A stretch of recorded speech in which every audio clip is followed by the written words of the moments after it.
waking up Mondays. Like goddamn, it's back to the weekdays. Sick and tired of the replay. I wish I had a boat I could sail away. But one thing I do got every day is waking up to your beautiful face. Everybody needs somebody, and I'm just glad somebody like you needed somebody like me. Everybody needs somebody, and I'm just glad somebody like you needed somebody like me.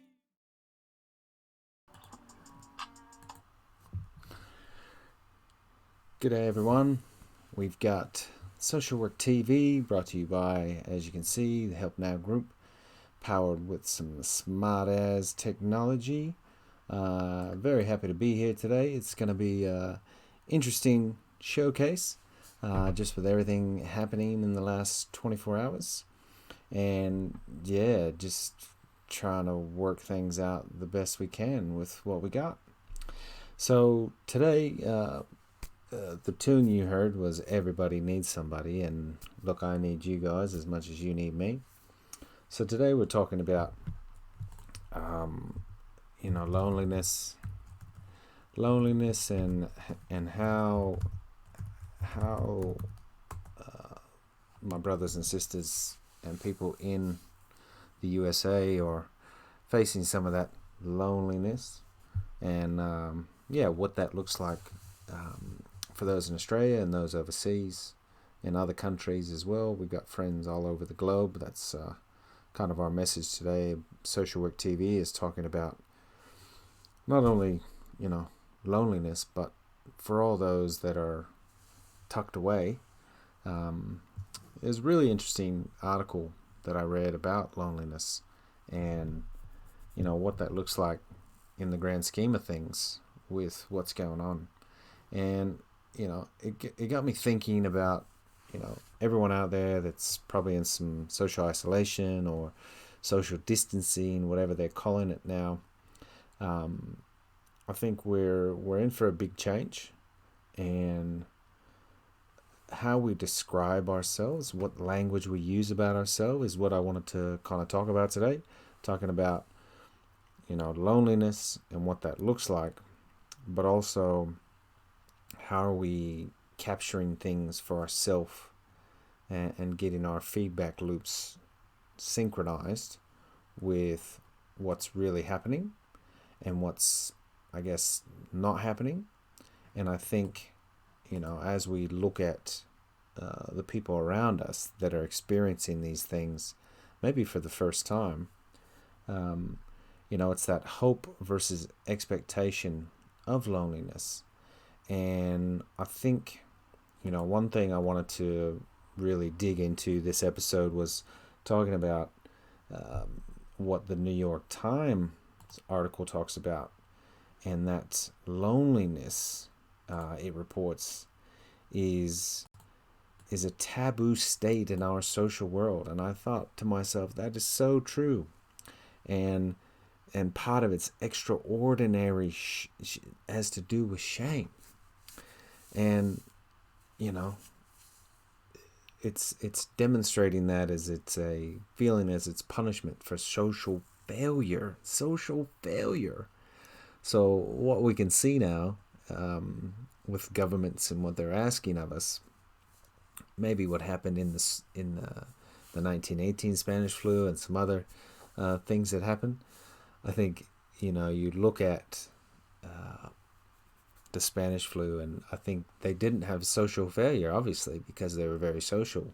But I think there's a big element for those that may or may not be staying home, that staying home is a social failure, and an inability to be sufficiently popular or liked. I think loneliness, the taboo of loneliness, sufficiently popular or liked. Now, if we can just think about that, the world is asking everyone to be sufficiently unpopular and sufficiently unliked to stay home for a bit. And you know. But I love what this article talks about. You can see it's an opinion ad, coronavirus loneliness. But I see, this is not a true under ordinary circumstance, and it's certainly not true under quarantine. And that made me think that, you know, when we talk about quarantine and when we talk about, forced isolation and and addressing the loneliness, I think we're really going to see how people identify themselves and making different ways to engineer that loneliness is not an eyesore. It's not a, you know, loneliness does cause some pain, and I think how you're connecting with people and how many people connected only by telephone when they were so far away from each other. I think it's how we push ourselves, not push ourselves to be unlonely and be disingenuous, but really, how we're creating a space for ourselves that our hope is the loneliness is reduced dramatically. But if it's not reduced dramatically, what can we actually do to make sure the expectations realistic? The expectations of ourselves is realistic. And the expectations of others is realistic about how often they check in with us, how often maybe they do or don't deliver a bag of groceries. And I think that expectation can only be clarified. It can only really be clarified when we communicate with each other, when we grab each other virtually. And there's a couple of different ways to do that. Grabbing each other virtually and then saying, you know what, not on my watch. Not on my watch am I going to be lonely. And not on my watch am I going to, have a space that people aren't going to know who I am. I'm not here to lose this, but I'm here to just capture it. And, really thinking about it, and it got me thinking even more. This is a very interesting answer the public. This is what the public is asking about about what it is to be lonely. And whoa. If you look at this thing, look at this thing. Look at it. Look at it. This is what everybody in the world, well, this is English, is asking about loneliness. And, what it is. Loneliness is lonely near, lonely for, lonely with. And, looking at those kind of tools and going, lonely can be sweet lyrics. Apparently that's, lonely can't sleep. It says lonely can be sweet. And, quarantine, there's news today about, loneliness. And I think when we look at each other now and we consider, are you close enough? Are you not close enough? And what I really want to emphasize is that there is a way to transform. There is a way to transform that hope versus expectation in loneliness. And I think whether you're a social worker or you're out in the community, you're bagging my groceries or you're bagging someone else's groceries or checking on an elderly person, I think it's really, really critical in how we identify our own loneliness in this time, when we're stepped back from others, when we're not switched on as much as others, we're not able to tune in with that physical energy that is exchanged between each other, and spirits and all that type of thing that people have beliefs in. And I think, there's a lot of people that are going to be lonely without their family, without their dog, without, without, with without lonely tonight, and I think, really finding a space for yourself, that lonely is not something that you're setting this expectation that you have this many contacts today, or you have X, Y, and Z um, emojis coming through. And I think, how we take care of each other, as the article was talking about, as we descend on, really the order for a bit. And I think, the feeling of loneliness, the subjective experience, not the bare fact of being alone, brings about hypervigilance to social threats. I think that's a fantastic implementation that, we're going to be. You see these people that are going to spring break. You see these people that are just going out like nothing's changed, and it's a hypervigilance to avoid being in that space. It's a hypervigilance to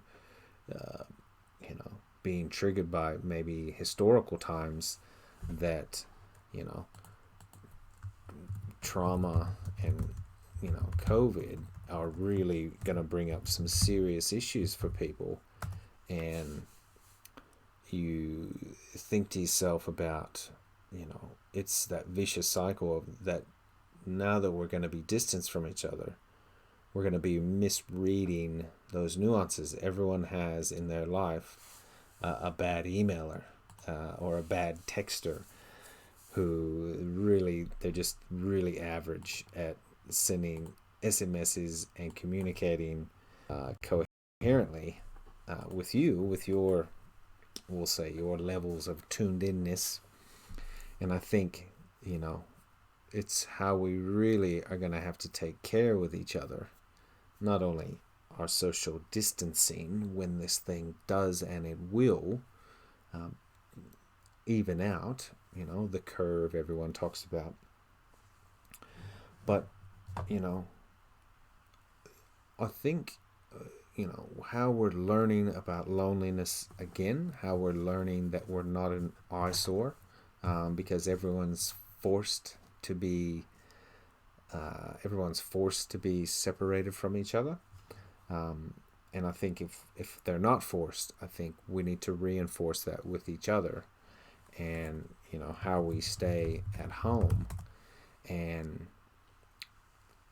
set our expectations to something realistic, because we already seen people are setting this expectation of others, going, they're handling it so much differently.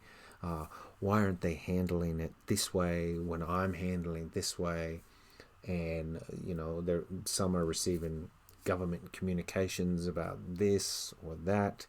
And you think about that and you go, okay, well, if the government's, talking in this way, and I need to get this many articles, read before this period of time, otherwise I might not have enough access to things. I think really it's how we're looking at each other, setting our own realistic expectations about what's next for us. And when we can make a clear determination about, okay, our expectation of isolation, of quarantine, of just being removed from our typical interactions is going to teach us some very real things about not only hope. I think, the other thing, I couldn't look up loneliness without looking up hope. And this to me spoke really, really powerful to me about, what does hope look like, and how can we emphasize that hope is so critical. Hope is like hope versus hope, or, and really, really looking at this, hope like Daniel. Everyone wants to hope like Daniel, or, hope like a bunny. And I think, whether we're being realistic or not, I think, hope versus optimism. And I think being optimistic in our current situation is not easy for everyone. There's people that, have had to social isolate themselves due to some serious trauma that's happened without any of the bushfire or without any of the critical disasters. And you really think about, and your hearts really go out to those people who you might cross now, that they had to extremely social isolate after being taken advantage of and hurt in very bad ways. And I think, whether you're a professional or you're a local community member and you're engaging with people that are really afraid, some of these people are really afraid before they have gotten to this biological threat. They're really afraid, and they're really afraid, and what's the social norms. And I think, as social workers and community workers and the people out there that are going to be the lifeblood of keeping food on the table, I think, the social norms have really transformed with this virus. And I think because they have transformed with this virus, and, the fires and the floods and the drought, I think we really need to take time with each other. And taking time with each other is going to be so critical. A 30-minute conversation with someone you care about, a 30-minute conversation with someone that you haven't spoke with in a while. Because if we're not actively reaching out to these people, we understand that hope and expectation. Our hope is that we don't get sick. Our hope is that people are going to be quick and speedy and as hygienic as we are when we go through the grocery store line. And I think we really getting frustrated. It's easy to see in how community members are talking to each other. It's really on how people are, their cadence in the shopping centers is really, I am watching everyone when I am in the shopping centers. And I think seeing how people are approaching each other, but watching everyone. We knew before, and everyone, let's be honest, we knew before we got into this threat of people being around us, that when we were at the grocery store, we had some concerns about certain people who walked by us. Now we have that concern for everyone. And for those that have got trauma in their history, that have got OCD, they've got just things, they've manifested conditions where they're moving and shaking in a certain way to please a certain group of people who they think they're engaging with or not engaging with. I think it's very easy to see how people are looking at each other and going, well, okay, now what do I do? Now how do I behave? What is next for me? What is next for me to transform my expectations into some reality, something that I can use, that's tangible, that we can put into practice? And I think a real big part of that is you're only lonely until you pick up the phone. You're only lonely until you send an email or share a moment with someone that you haven't shared for a long time. And for those that have family that live overseas, I know that this has to be a very intentional process, that people are reaching out to others and they're saying to them, hey, remember that time we shared X, Y, and Z? Or remember that time that we had a bit of hope with us? And that hope, was an opportunity. That was an opportunity to connect. And I think you've got an opportunity to connect with other people like you haven't before, or you haven't done for a long time. And that is those phone calls. That is that phone call to make sure that the person that you really care about knows that you're around, knows that you've got things for them, and use care, peace, love, and positivity for them. And you have to transform away from this expectation that being isolated is a taboo, being isolated is you're a social outcast, being isolated because you're fearful of people that you might come across. And I think, loneliness can be sweet in the fact that those that escape into nature and have used these techniques for a long time to get better and recover, this is going to be an opportunity that people are learning how to make relationship with themselves. And if they're communicating with themselves in a genuine way, which we can help with them, and some of that is tolerance, some of that is not checking ourselves before we really just barrel down on someone else.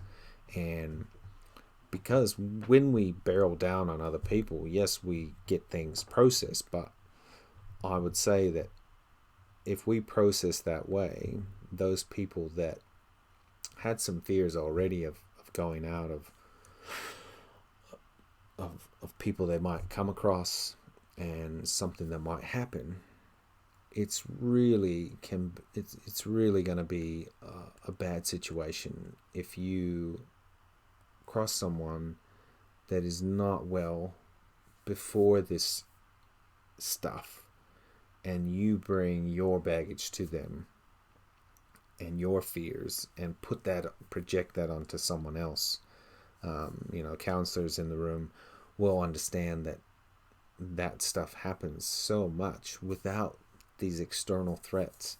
And I think how we're monitoring each other, knowing that these external threats are very real, and we need to be precise and take time away from each other, but giving ourselves a realistic, hope and expectation that things are going to get better.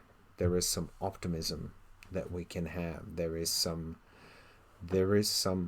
hope to these situations, and I think that is a really big message to everyone out there, and those that are giving themselves away, they're helping people.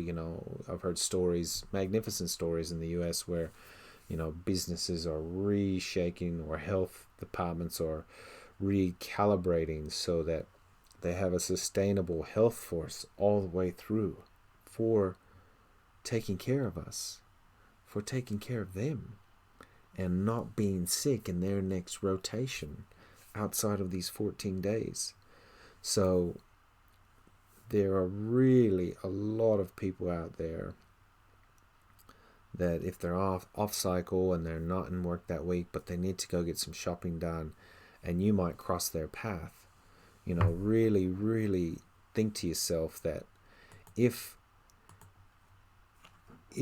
I could chat with them a little bit about hope, a realistic conversation about hope,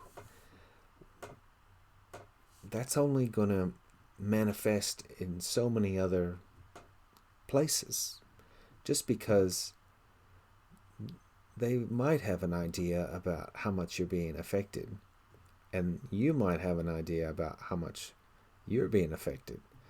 But I can tell you, those conversations of hope and and how we hope how you like it, hope like no other. What a powerful message that is. Hope like hell, some people can say, that creating opportunities for yourself to set realistic expectations with the people that you're coming across, set realistic expectations with yourself. If you're emotionally frazzled because you haven't been out of the shops for a while, you're hungry, you're unwell, you haven't had a social gathering,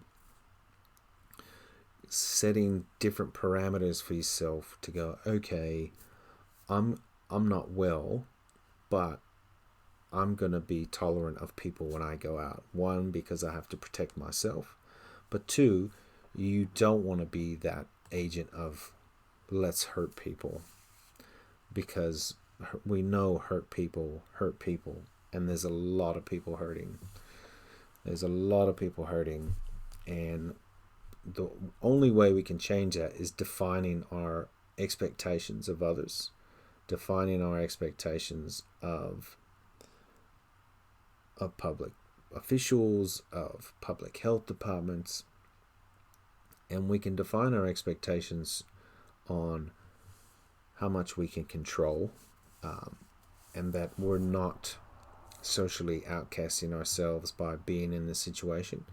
We're not socially outcasting ourselves by doing what the government says. Some people are saying don't listen to the government. Some people are saying it's okay. Some people are saying don't go to the gas pump at the petrol station. Well, we can only do what we can do. And if our efforts, if we don't have enough energy to put into ourselves to be okay and to monitor ourselves and really check ourselves when we're faced with this lonely schedule, I think that's a real player that lonely can do stuff. Lonely can be sweet. Lonely can bring us something new and creativity. And there's talks of recessions that by and large a big cohort of us haven't been through before. And really setting realistic expectation for yourselves on what you can do and what you can't do, and bringing hope to others when there's a lot of things that people can find that don't make them hopeful.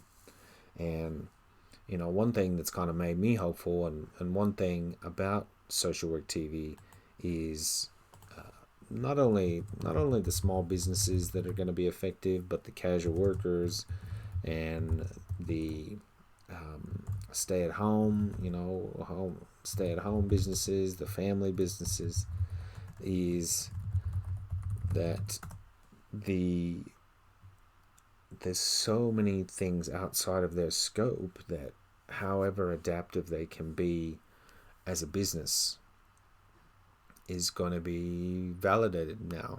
And a really cool kind of thing that I saw the other day was a fantastic article by Business for Social Responsibility. And the thing that I really loved about the update from them was that they are already thinking about this stuff, and they're already thinking about it in a way that it's not going to be, how can I say this? It's not going to be, roses. It's not going to be, roses and butterflies, coming through stuff. But if you look at, they have an update for the business of social responsibility. This is some global messaging. It talks about their members and blah, blah, blah, blah. What I love here is they're talking about what they can do, what members can do. And I think not only setting our hope and expectation, which we talked about early in the program, but looking at what that actually means for setting our own expectations about what is next, and really making a step forward to making sure that we can, as a group, we can make something really special out of this, and make something that we can actually not overcome like it's, yesterday's breakfast or something, but, information and sharing and problem solving. It talks about how you chat with people in your wheelhouse. It is promoting being a part of their membership, but I think, how are you doing with these process, and what are you sharing? Where are you getting support? How are you networking? To share your experiences with other people that might be going through this. And a big thing is that collaboration. It's going to be a huge shift to virtual gatherings, and if system failures are going to happen. And what I love, there's some really cool little tools that business is social responsibility. I'm not condoning that they're the only one to do it, but they've got some great resources. BSR Collab, the BSR's Healthy Business Coalition, great resource and collaboration with peers in the private sector. I mean, we can't not look for that stuff.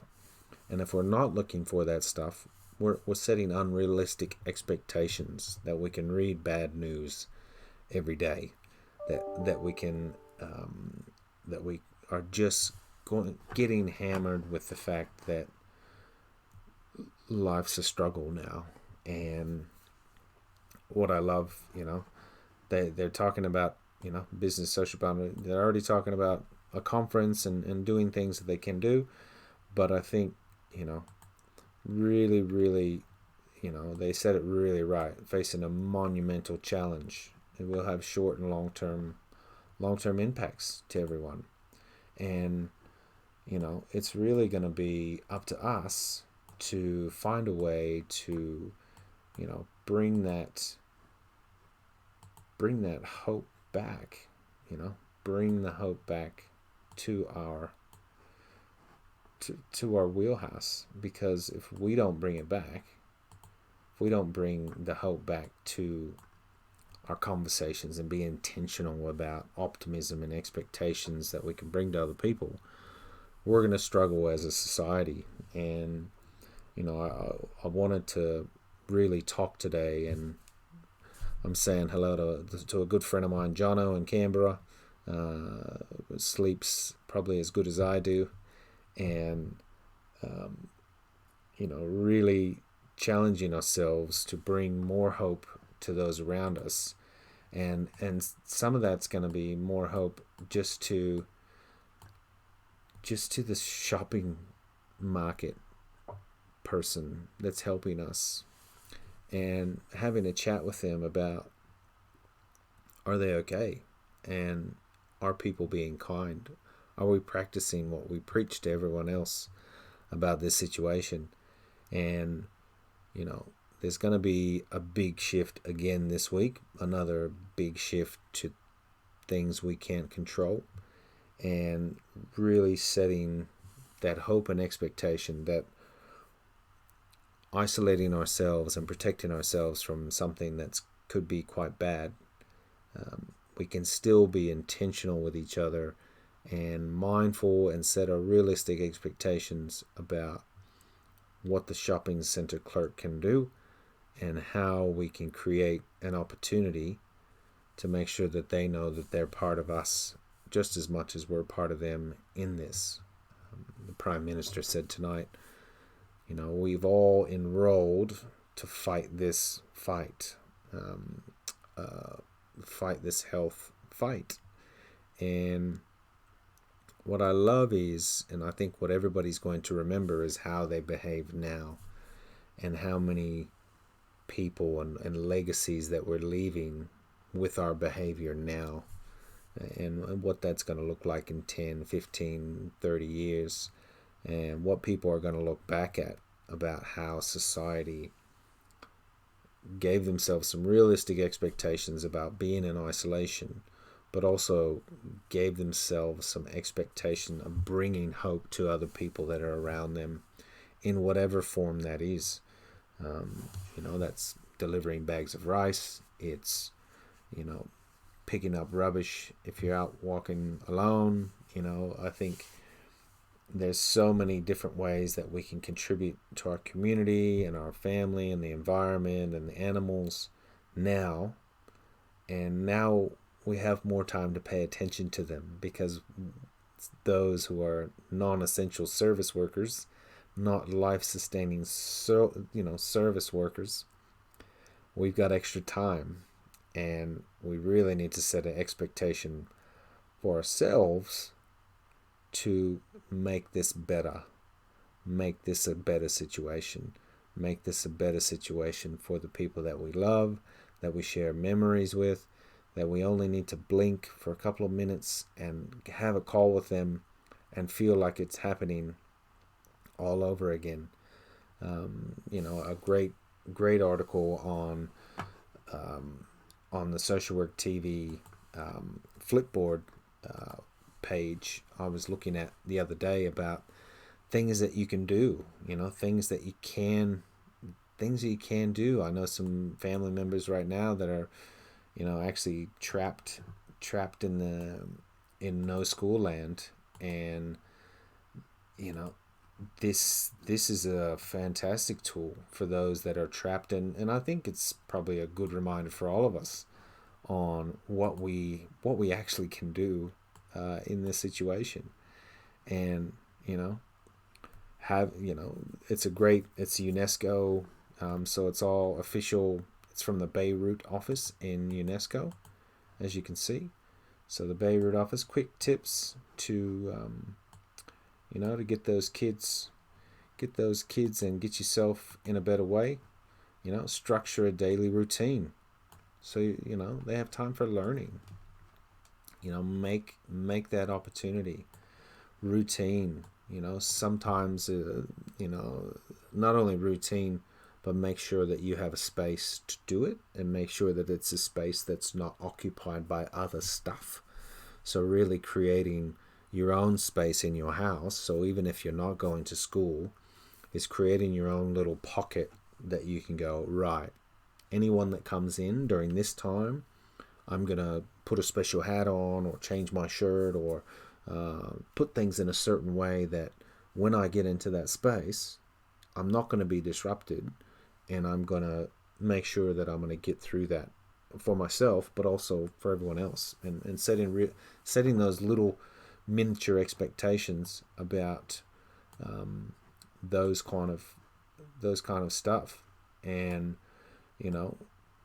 communicate with the school, obviously, making sure, monitor and support your child's learning. I think monitor and support your own learning, whether it's vocabulary or whether it's, your expectations of yourself. I think find one little piece that you can take to the side. And thanks, Alicia, for your comments. I appreciate that.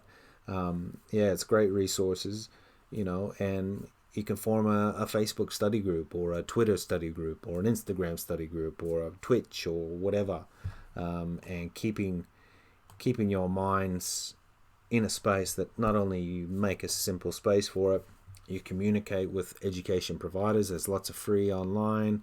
I mean, Udemy, Udacity, some TAFEs will have some free courses. I know there's a lot of people studying by distance, by correspondence now until the end of the year. And, it's, actively engage, for those that don't have children. That's, you still have to celebrate success with other people that are in your lives. Everyone has this expectation that the other person they're talking to is getting through it a little bit better than they are. Well, that's not really the case, but celebrating success on learning a new word, or, celebrating the little wins. We talk about it all the time. And I love this resource because it talks about children, but sometimes we forget to treat ourselves like we would little people, if little people are in our lives or not.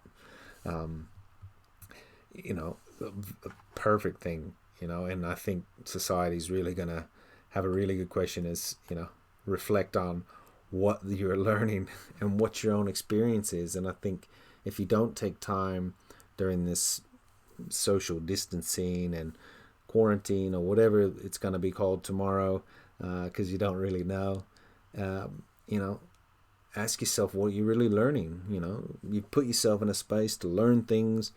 You've set a routine for yourself, great things. You're actively engaging with yourself or others, and giving them, celebrating success with them, that you're alive and with a terrible biological thing tumbling through the society. And I think, you know, giving yourself to reflect on, this is what March 24th was. This is what June 24th is. And I think really stretching your mind on things you've overcome already, because a lot of us out there have overcome a lot of serious stuff.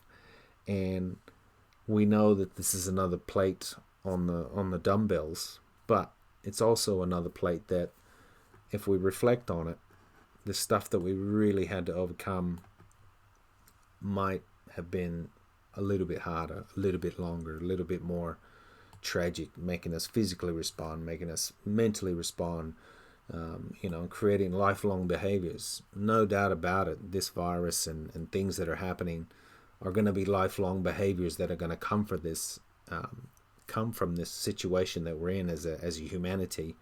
And really reflecting, finding a space to reflect, and encourage yourself to ask questions with proper officials. Obviously for those with kids, reviewing the stuff that you're organizing for yourself. So you're going to organize this, and that didn't work very well, but I'm going to try this thing, or I'm going to do this. Just review things that you haven't done, or things that you have done. You go, actually that means this to me now. I'm going to still push myself in certain ways.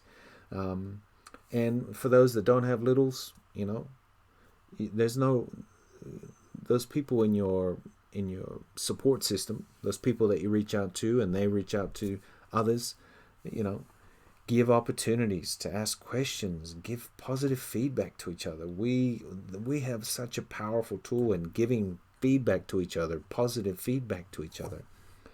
And, follow up. If you've talked about stuff a couple of weeks ago, follow up with people, make a note. Because we're not going to see, these people are not going to be triggered in our minds as much, because we're not going to be as close to them. We're not going to have a cup of coffee with them every day for work. We're not going to be walking the dog past them.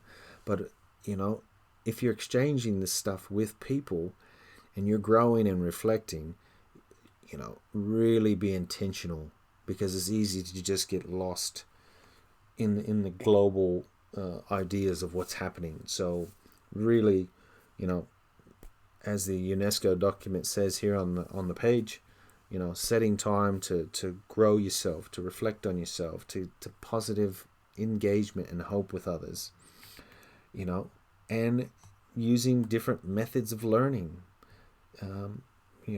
If you're looking for things that you want to approach, but you're not big on reading, get an audiobook. If you can't do an audiobook, get a video on it, or get crib notes, tiny little bullet points, and have a look at stuff. If things are hard for you, but you keep training, just like when you train your muscles in reading for a long period of time, or reading things that you've never read before, part of the creativity that's lost. And I think expectations that we can set for ourselves is, how do we generate creativity in our minds again when there's not all this noise? There's not all this noise around us, that we're walking the dog past 50 people, or riding our bike in a bus lane that's dangerous every day. I mean, we've got a real opportunity to just create things that we've never thought of as a society before. And I love it. I'm actually a little bit excited about it. I'm a little bit excited because I'll have space in my brain to reorganize and find things that I can get better at, and things that are really hard for me, or help others that are trying to unpack some other things that are happening for them. And internet resources, I'm mindful that there is a digital divide where people don't have access to this information. So get involved with your community radio. People still get access from community radio, and if you can produce content and you want to share these learnings or stuff you want to talk about, you want to talk about bees, or you want to talk about boat sailing or flying in airplane jets or whatever it is. People are listening for voices like yours that are out there. And if we keep true to ourselves and generate creativity again and generate just a naivety about I'll never run a website. Well, just be creative. Just create what you need to create, and use this UNESCO tool. There's so much stuff coming out about this stuff, and it's really going to be up to us to set our expectations on ourselves as a community to generate new resources and generate new feelings about each other and new creativity, and just really make it okay. It's because it's gonna be okay. We just have to make it okay, and it's gonna be transformative, and we can all play a part in it. So, this is Social Work TV. Love chatting with y'all. Be looking out for us, on Flipboard. So you look at some of these articles are on the Flipboard. I'll just put up the link here. If you're not familiar with Flipboard, I encourage you get involved. I mean, you can just find all sorts of stuff on Flipboard. I absolutely love it. So really, I encourage you that it's just a fantastic resource to bring things that maybe you've never really thought about reading about before, and making a space for your brain to do it, to have a look at it, and it's really not going to. Oh, there we go. So if you look at, go to Flipboard, Social Work TV, or you can do flipboard.com at the Help Now group. You can see there's a couple of other magazines that we do party with over there. And I'll put it in the links, but you can just go to socialwork.tv and check it out. Great to have those who come on. Please share it around. Like I said, we'll be talking about things and how we're approaching people and what we're going to do with each other in this new wave that we're dealing with. Set realistic expectations for yourself and for others who social isolation might be the last straw, and reach out to them, connect with them, and create new opportunities for your mind. Set yourself some appropriate spaces during the week on this is what I'm doing during this time, this is what you're doing during this time, and then finding touch points for each other. Look after each other. We love you guys. Take care. Again, if you want to write in, you can go to socialwork.org.au and send in anything you want to bring up, any resources you want to share. Would love to share it around, or comment on our Flipboard or our other social media. And take care of each other. Take care of each other. And we'll fade out with a bit of music. Thanks Eli for your music, and we love y'all. So have a good Monday, because Monday's coming.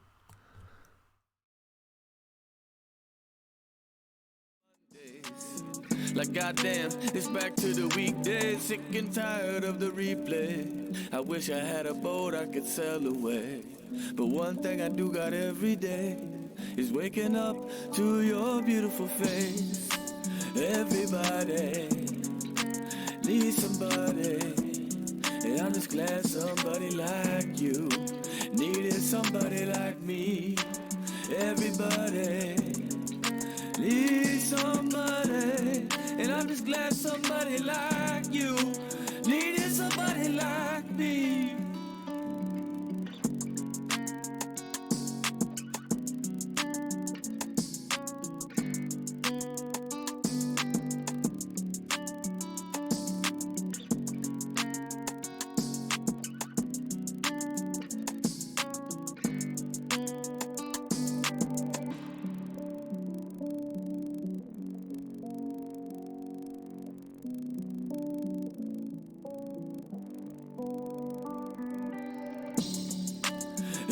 Everybody needs somebody, and I'm just glad somebody like you needed somebody like me. Everybody needs somebody, and I'm just glad somebody like you needed somebody like me.